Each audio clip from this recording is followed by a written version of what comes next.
तिवारी जी और मंच पर बैठे सभी नेतागण, ये लोगों का उत्साह है। मुंगारी में आयोजित इस सभा में मैं लोगों से कहूंगा कि बैरिकेड मत तोड़िए, बैरिकेड मत तोड़िए। सब लोगों से कहेंगे बैरिकेड मत तोड़िए, मत तोड़िए।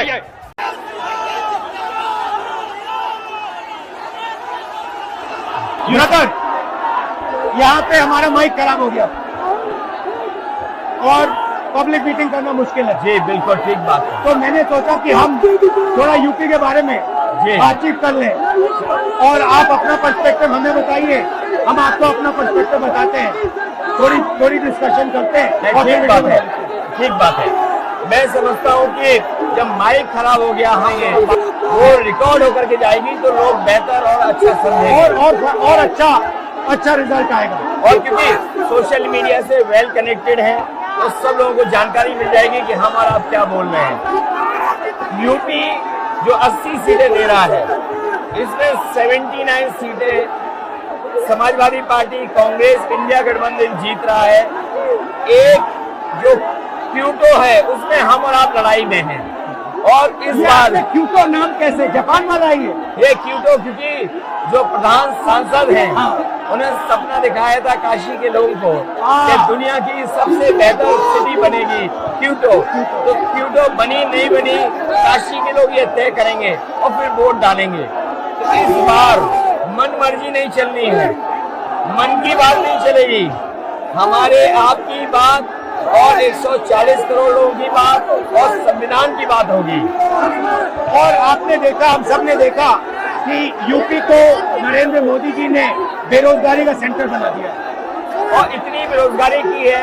ये जितने बच्चे दिखाई दे रहे हैं ये वो लोग हैं, दिखाओ जो अग्निवीर या पेपर लीक जिसकी वजह से उन्हें नौकरी नहीं मिली है और ये सब रोजगार नौकरी चाहते हैं। बीजेपी ने जो झूठे सपने दिखाए थे इन्वेस्टमेंट मीट के, जो झूठा सपना दिखाया था डिफेंस एक्सपो का, जो सपने बेचे थे G20 में, लेकिन इन नौजवानों को न नौकरी मिली न रोजगार मिला, आज ये खाली हाथ हैं। तो इसलिए हमें और आप मिल के जो आपने कहा, जो इंडिया गठबंधन कह रहा है कि 30 लाख बच्चों को नौकरी दी जाएगी, उस दिशा में हम लोग काम करेंगे। और पहली नौकरी पक्की स्कीम जिसके माध्यम से हर ग्रेजुएट को नौकरी का अधिकार, बेहतरीन ट्रेनिंग और बैंक अकाउंट में 1 लाख रुपए साल के। आपने नोट किया कि मोदी जी खटाखट बोलने शुरू कर दिए। ये आपके खटाखट के बाद वो रटारट खटाखट कर रहे हैं। अच्छा आप एक बात बताइए, मुझे क्यूरियोसिटी है, थोड़ा आप अपने पापा के बारे में मुझे बताइए जी। मुलायम सिंह यादव जी के बारे में बताइए, आपने उनसे क्या सीखा? नेताजी और उनके साथ के लोग बिल्कुल जमीनी राजनीति करते रहे। हालांकि नेताजी कुश्ती, पहलवान और गांव के थे। करते हो कुश्ती? नहीं, मैं कुश्ती नहीं कर पाया जीवन में, क्योंकि मैं मिलिट्री स्कूल में चला गया तो कुश्ती नहीं कर पाया। लेकिन नेताजी इसीलिए धरती पुत्र बोले गए कि वो जमीन की बात को समझते थे। धरती पर जो लोग हैं उनकी क्या भावना है उसको लेकर के वो आगे बढ़ाना चाहते थे। और आपका इस क्षेत्र से और इस शहर से आज का लगाव नहीं है, न जाने कितने सालों पुराना लगाव है। जो इमोशनल कनेक्ट आपका इस शहर और शहर से है वो शायद और किसी राजनीतिक परिवार का नहीं होगा। तो नेताजी से उनका हार्डवर्क और अपने लक्ष्य के लिए लगातार काम करते रहना, जो गैर बराबरी की लड़ाई डॉक्टर राम मनोहर लोहिया यहीं लड़े थे। हालांकि हमारी आपकी विचारधारा की यहाँ टकराव रहा, लेकिन हमारे व्यक्तिगत या जो सिद्धांत में कभी समझौता नहीं हुआ।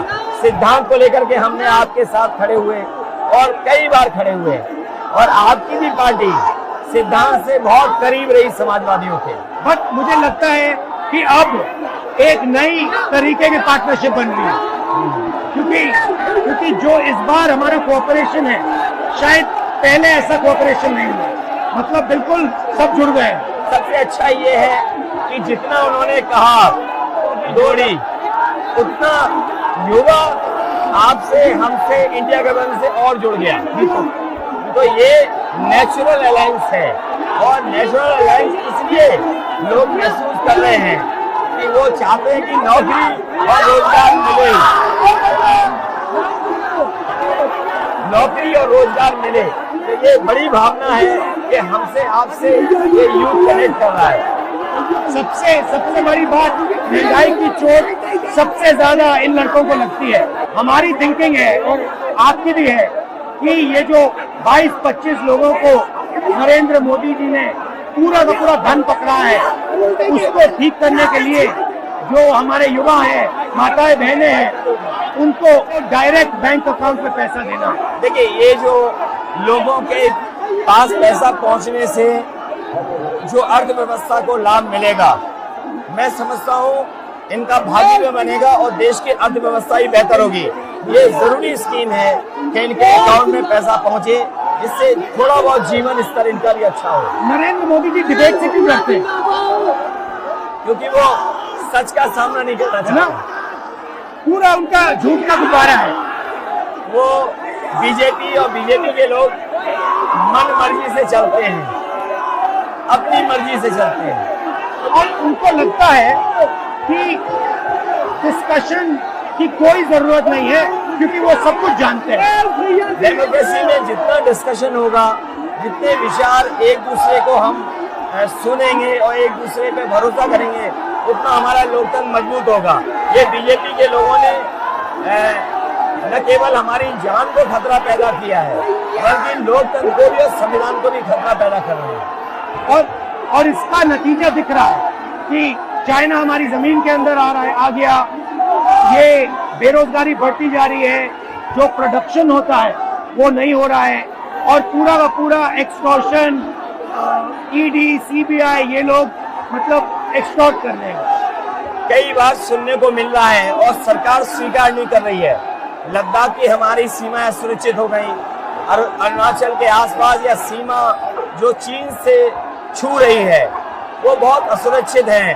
तो चीन से जहां हमारा सीमाओं का खतरा है, चीन से हमारे बाजार को भी खतरा है, तो कहीं न कहीं हम लोगों को अपनी मैन्युफैक्चरिंग इकोनॉमी और मैन्युफैक्चरिंग इकोनॉमी को बढ़ावा देना पड़ेगा। हर जात को भागीदारी मिले, स्पेस मिले, हर इंस्टीट्यूशन में, बिजनेस में, एजुकेशन के सिस्टम में, तो वो हमारा, हम दोनों का लक्ष्य है। बिल्कुल, और क्योंकि जो बात सभी दल कहते थे, आज इंडिया गठबंधन कांग्रेस भी कह रही है कि सामाजिक न्याय जरूरी है, जाति गणना जरूरी है। देश के लिए ये बड़ी चीज है।